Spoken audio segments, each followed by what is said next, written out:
কে দিল পীড়িতের বেড়া। পিরিতের বেড়া দেওয়া যায় সেটা তো আগে জানতাম না, এই গানের মাধ্যমে শিখে গেছি। কেন অসুবিধা? না রে ভাই, যেহেতু শিখে গেছি সেহেতু আর সমস্যা নাই। যদি না শিখতাম তাহলে সমস্যা ছিল, কিন্তু এখন আর নাই। বুঝলে বুঝপাতা, না বুঝলে লিচুর বাগানে বেড়া দেওয়ার মূল লক্ষ্য এবং উদ্দেশ্য সেটা কি বুঝতে পারলেন? এখন আবার নতুন নাটক শুরু করছো তাই না? কেন ভাই এত বুঝাইতে হইব কেন? আমার মতো কি অল্পতে বুঝতে পারো না? ওরে বাপরে, আপনি তো তাহলে জ্ঞানের ভান্ডার। ও, আপনার কিছু লাগলে নিয়ে আনেন। আচ্ছা ঠিক আছে।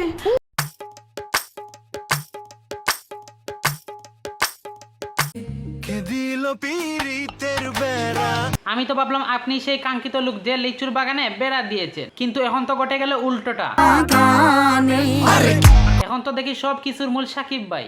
আমি কি কাউকে গালি দিয়েছি? আজাইরা কথা বাদ, এখন আসি মূল কথায়। বলো বাবা। তাণ্ডব সিনেমার একটা গান লিচুর বাগান। গানটিতে আছে গ্রামীণ কিছু গুরুত্বপূর্ণ কথা, যা শুনতে আসলে খুবই ভালো লাগে। শোনেন শোনেন গ্রামবাসী শোনেন দিয়া মন।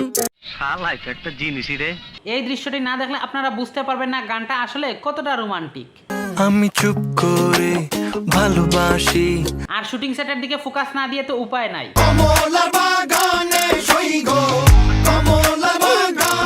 এত টাকা বাজেটের একটা গান রোমান্টিক না হলে কি হয়? সুপার। তুফান সিনেমার গান লাগে উড়াদুরা দুষ্টু কুকিল, গেছে আর এবং বরবাদ সিনেমার গান চাঁদ মামা। গেছে আর এই গানগুলো খুব তাড়াতাড়ি জনপ্রিয় হয়ে উঠেছে। কেন?